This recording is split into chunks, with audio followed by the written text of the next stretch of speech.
The Florida Podcast Network, the voice of Florida. Good morning, Mr. and Mrs. America, and all ships at sea. This is your captain speaking, Mean Gene. Mean Gene. The following will be a test of the ship's whistle, the sonar alarm, the cable alarm, and the atomic attack alarm. And hello, everybody, and welcome to Beach Talk Radio. My name is Ed Ryan. The lovely wife is here as well, and we have an outstanding show for you today. Today is Saturday, September 14th, 2019, and we are broadcasting live from Peach Time Out on Fort Myers Beach, right in the heart of Times Square. Peach Time Out, of course, has the best breakfast on the beach. We want to make sure we give a shout out to everybody listening on the Florida Podcast Network. We appreciate every single listener across the great state of Florida. And of course, you can watch us on Facebook. You can watch us on YouTube. On the audio side, you can listen on our app, which is on the App Store for free, down on the Apple App Store right now. We are also on iHeartRadio, Spotify, Apple Podcast, Google Podcasts, and our very own website, beachtalkradio.com. We try to make it as easy as possible for everybody to listen. You can even listen on Alexa by saying, Alexa, listen to Beach Talk Radio on iHeartRadio. Anyone watching live on Facebook, please let us know where you're watching from or listening from in the chat box. And if you have questions for our guests today, we'll be happy to pass them along to our guests. Our first topic of the show is Judge Laboda's ruling in favor of the town of Fort Myers Beach, which, barring any appeal of that ruling, Margaritaville will be built, and if all goes according to plan, open in January of 2022. First, some background for our new viewers and listeners. On May 21st, 2018, after years of working together with the developer, the Fort Myers Town Council unanimously approved an ordinance giving TPI approval it needed to move forward with what shortly would be called Margaritaville Resort. On July 9th, 7 weeks later, then Mayor Tracy Gore signed the ordinance. Once that ordinance is signed, anyone can file an objection within 30 days. Just under the deadline on August the 8th, with financial backing from the Lani Kai, Chris Patton, close friend of Tracy Gore, files 2 lawsuits objecting to the project. Those 2 lawsuits cost the developer, who's bent over backwards to work with the town council and the local residents to make the project work for as many people as possible, about 18 months of delays. June 29th, 2019, Chris Patton, seemingly out of the blue, and just days after Tom Torgerson appears on this show, drops one of the lawsuits. That it was a waiting game. In fact, I don't think I'm speaking out of school when I say that this mayor sitting right next to us now is getting a little impatient. Mayor Anita Saracita was ready to fire off a letter to Judge Laboda just last week, days before that ruling came in. That gets us, well, yes, a nice letter. That gets us. Let me finish here. Let me finish for all the new people. I know you can't hear them, folks. That gets us to this week when the community found out that both lawsuits were history. And again, barring an appeal of the ruling, the project will get rolling. And there is a 30-day window, a few days less than that now, from the judge's ruling for an appeal. Mayor Saracita, thank you for coming on. You're welcome, Ed. And let me just correct something there. Barring any ruling or not, the resort's going to be built. So, appeal or not, I think TPI recently had something posted that said they're moving forward, period. So right, that's good. Okay. So, and I know your main to look to the future, forget about the past. So before I ask my questions, anything you want to say, go right ahead. Wisconsin, and I'm talking like them. I know. Okay, so, it's in Wisconsin, and I'm talking like him. I know. I was like, where did that come from? You know. So the judge's ruling came out. Everyone reacted joyfully, and then the joy kind of turned sour with all this speculation of nefarious plots and why this person didn't do this and why that person didn't do that. I can tell you which certainty is I have in me that though, evil plots are enticing, and certainly it'd be a lot better of a show for you today if it was true. It's not.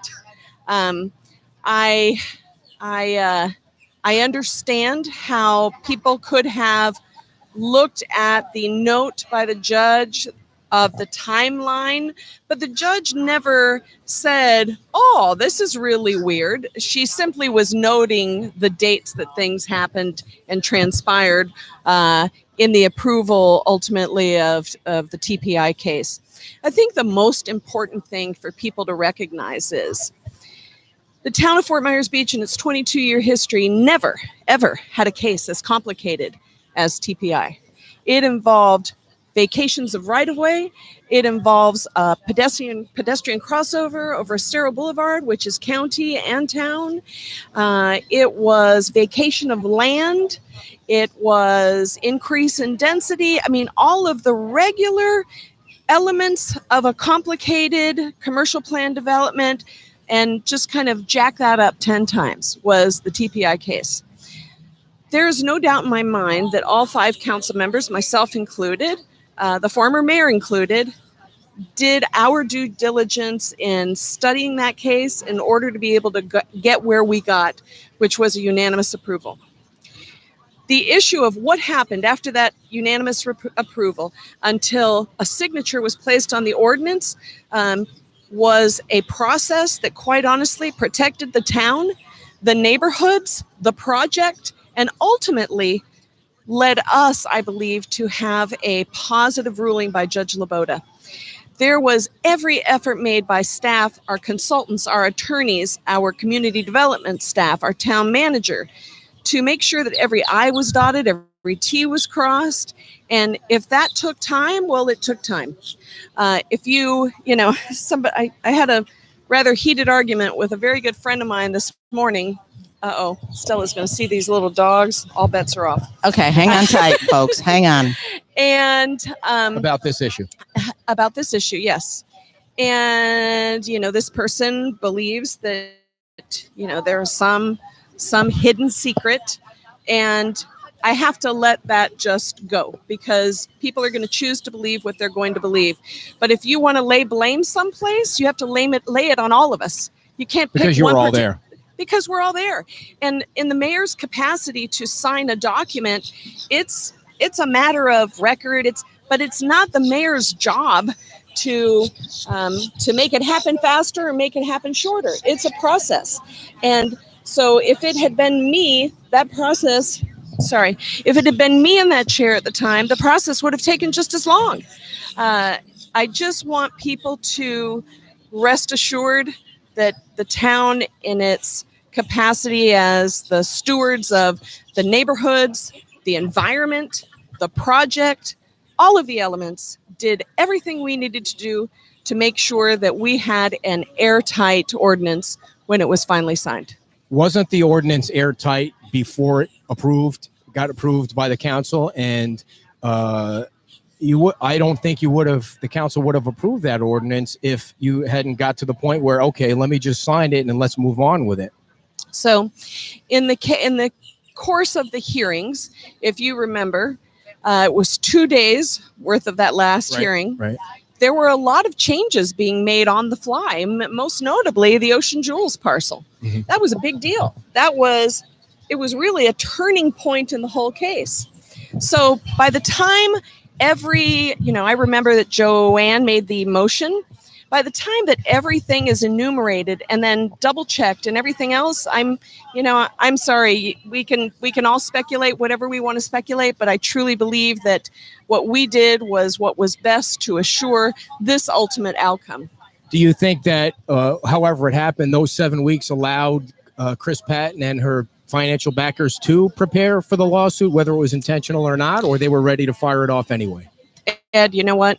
I know there are a lot of people that like that storyline, and I'm not going to say that I didn't look at the dates and go, However, no, I don't think that that's the case. I think that we did what we had to do to get it done as accurately and impeccably as we possibly could.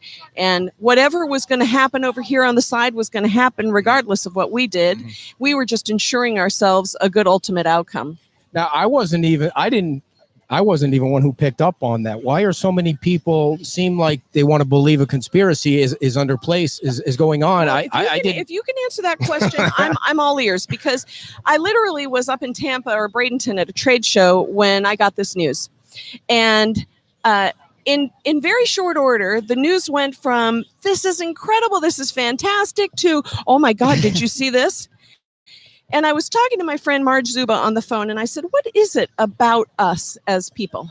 That good news cannot just sit as good news. No, we've got to have an enemy. Well, I don't know. There's got to be somebody who did something wrong. And well, I think the people on the beach are upset that they had to wait 18 additional months, and so I think there's something to that somebody made them wait 18 months, and maybe they saw that it took 7 weeks and they said, okay, well, we have 30 days. Let's make it 29 days just to see if we can stretch it out even further. So those 7 weeks could have saved us another 18 months. You can look at it that way too. But Ed, look, at this point in time, people have a choice.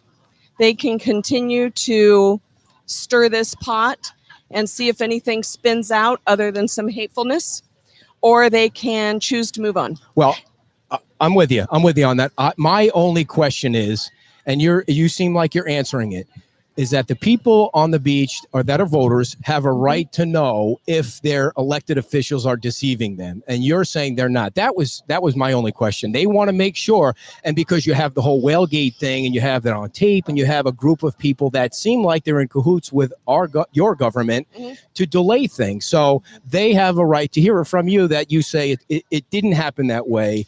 Here's what I'm going to tell you. If anyone is to blame, we are all to blame.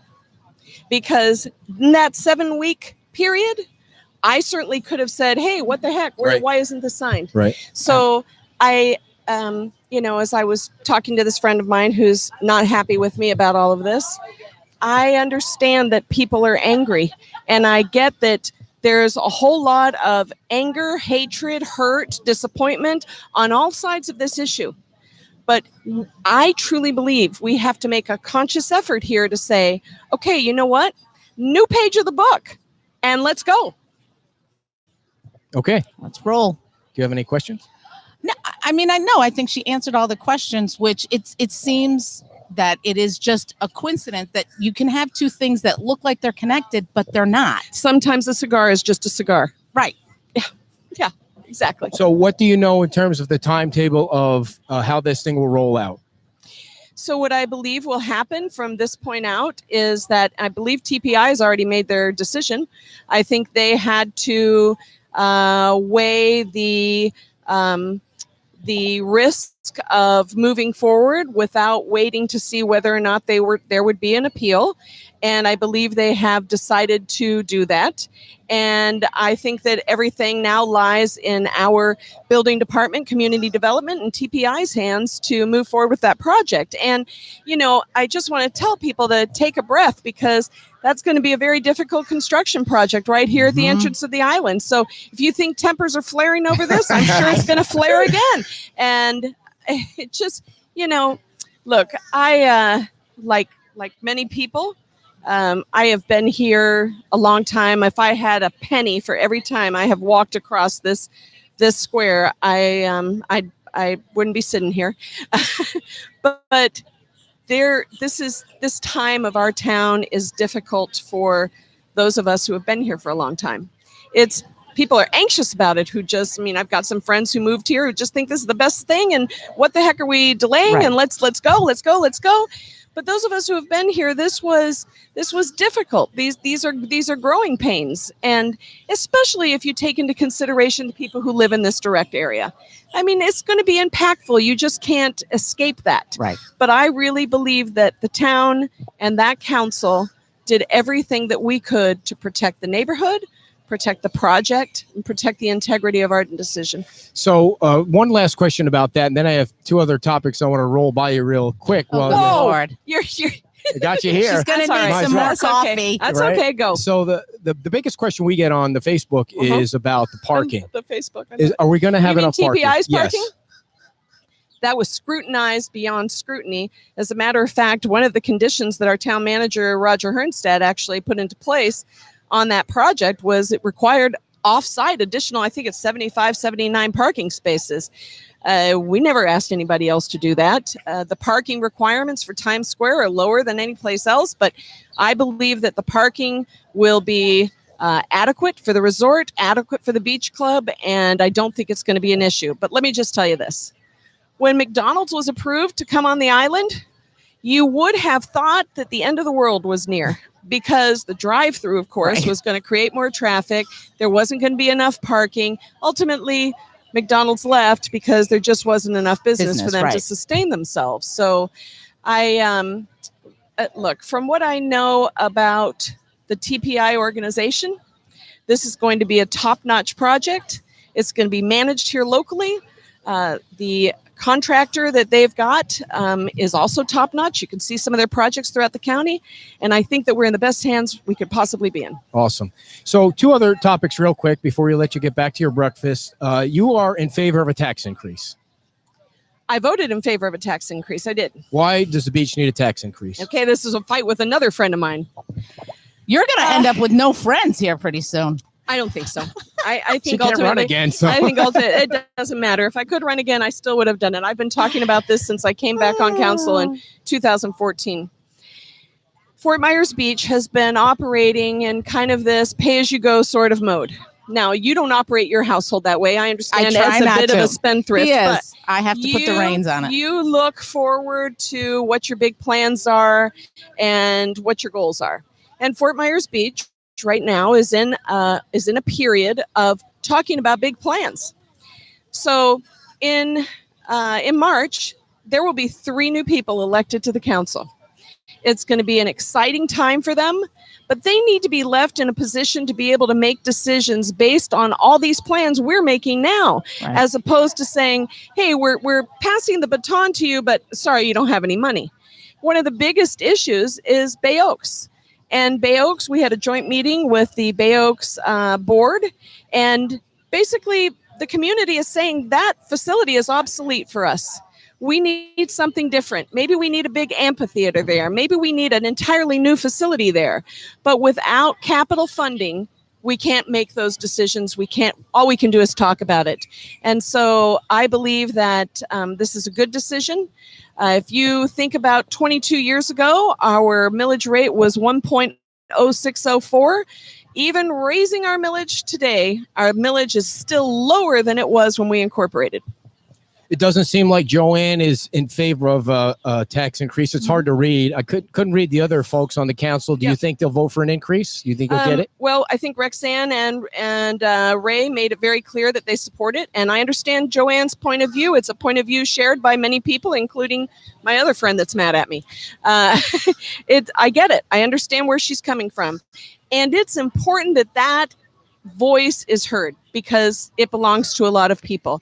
I just have a different point of view that I hope we'll move forward with, but we'll see on the 23rd when we actually finally adopt the budget. There's one more budget hearing for people to 23rd? know. You only had one person show up to the last one, so I'm guessing they're not Ed? too concerned about it. In the 22-year history of this town, the budget is not something people show up for. Right. They show up for short-term rentals. Yes. They show up for zoning cases, but they don't show up for budget hearings. And historically, at least in the last 6 years, we've had people show up and ask us to increase the rate. Wow. So think about this. My tax bill this year will be about $4,000. Of that $4,000, $222 goes to the town of Fort Myers Beach. $222. And the rest It's- goes to the county. The rest and- goes to the county, the to the fire library. district, to the library, to all the other things that you see on the list. I think the town is prudent in making this decision, and ultimately, for this next chapter of our story, it's the right thing to do. Last topic, a big event coming up in races? less than 30 days. And earlier in the week, you were not too I happy. was hot about it. You were, yes, to put it mildly, you were a little upset. Are you feeling any better with I how am. things are going? And do we have a permit yet? I believe that we are as close as we can possibly be to having our permit. I don't have any question whatsoever that it's going to be a great event, that it's going to go off. I think that the organizers maybe had to do a little bit of a regroup. Something people who don't live here don't get about Fort Myers Beach is that, we can be really scrappy with one another, but when push comes to shove, you don't have anybody Coalesce. better on your team than, Right. one of your neighbors. And the other day, Tommy Kohler from the Lighthouse in Yucatan calls me up and he's, a little excited about why am I trying to undo the boat races? And I said, I'm not. And he said, I need you to help me. And I said, okay, what can I do? And just in the course of a few days, his work, Jackie Lesack, of course, everybody who's been kind of pulling forward for this have really helped. The fire district, the sheriff. I spoke with Tim and Cindy the other day at length, and I told them, look, don't misread anything. Our job is public safety. Trash. People need a place to use the restroom and throw their stuff away, and until we have that, we're a little anxious about it because you're telling us 70,000 people are going to be here. So I think it has come together, and I sometimes, I'm a passionate person. Sometimes that kind of gets a little, it reels out a little too fast. Like, when you're fishing and all of a sudden you hear, "Yeez!" Or I get like that. when the dogs see somebody Or the they want dogs to see somebody they want to see. Exactly. And I said to him, I apologized if I made him a little nervous, but the fact of the matter is anything I would have said wouldn't have stopped that event. It's going to be a great day and a great weekend, and I'm looking forward to it. So we're turning the page in that one, and we're pages- moving pages forward. turn, boat races are going to happen. And we can roar off can the shore. Roar offshore, please. Kim. Okay, before you go, Good Lord. we got enough candidates going to run for office. We're going to have a little. Oh, there's so many great people in this town. And I thought of somebody last night that lives on the north end of the island. I'm going to call him up because he would make a great council member. What's his Not name? Nope, not telling you. I wouldn't do that to him. Good try. Good His, try. I will tell you this, his folks were very good friends with my parents, and maybe he'll hear me say that and give me a call this morning. But there's some, we have some excellent people on the LPA, Yes, Megan, Jim Adderholt. I mean, we have wonderful people who are already kind of engaged and could probably pretty much hit the floor running. So what is important to me most of all right now is that anybody thinking about running starts to really pay attention to everything we're doing relative to branding and all of these other big picture things we're talking about so that they're right there with the flow. Are you going to miss being on the council? Yes, I am. Are you going to run when you're time elapse again? Maybe. You know what? I always say you're running until you're not. Okay. I don't know what that means. Is that a yes or a no? Look, my heart and soul is in this town. Yes. And I would never discount a call to service ever. Awesome. Yeah. Well, thank you so much for Okay. straightening things Yeah, out. You answered all the questions. Thanks for letting me come on, Ed. I Oh, know. it's perfect. It was perfect. I know how. I know how much hurt there is out there. I just want everybody to know I think we can move on this. Awesome. Thank you so Okay. much, Mayor All right. Anita Saracita. See you Thank later, you so guys. much. So much. All And right. Stella, we All don't right. want to discount Stella's.